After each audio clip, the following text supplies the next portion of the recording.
UK are well aware of the growing crisis of job insecurity, the dilution of employment rights and the issues that stem from this. Of course, even when we consider the difficulties and challenges facing youth in Britain, we cannot separate their future from the future of the young in Europe generally.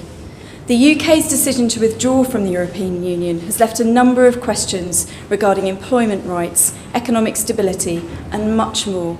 We're in a state of limbo. Therefore, I very much look forward to today's discussion for a number of reasons.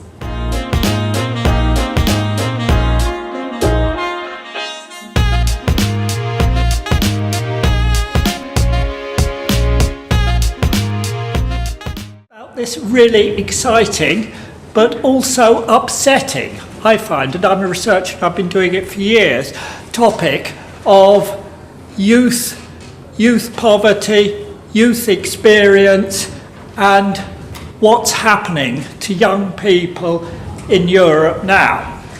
Uniquely, I think, almost uniquely among such projects, it looks at the experience of young people themselves. Please continue standing those people who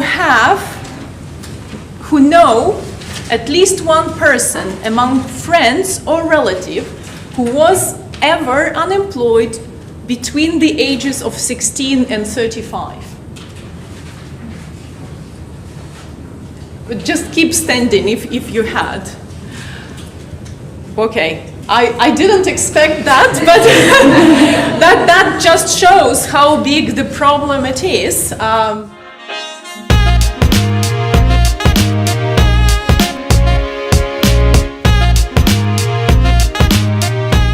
So my research is mainly about retirement saving, which seems very distant, but I think one of the things that we brought out in a lot of the discussions we've had, particularly in Brussels, was that the things you do when you are young affect massively the conditions you'll experience when you're old and in retirement. So one of the things that we spoke about was automatic enrolment into pensions.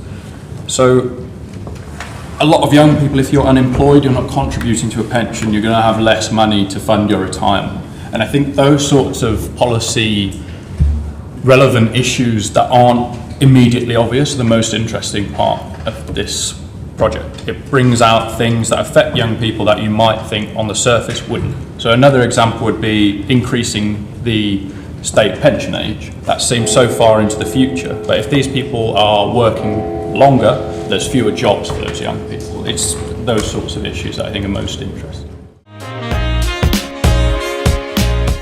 Being 18, a lot of it is related to me and my friends, my cohorts and things like that. I'm an apprentice. I've done a level 3 in marketing. I'm just about to finish my level 4 now. And it's been interesting, like we were talking about in Brussels a lot about pensions and things like that, and how no one my age really has a clue how it works. And even now, I think it's still, I'm getting there actually, thanks to the Accept project. But it was interesting to hear about how it's different in all these different countries. I think that's something that I've found I really like, is learning that we can learn from other countries, not just in Europe, but around the world, and they can learn from the UK as well.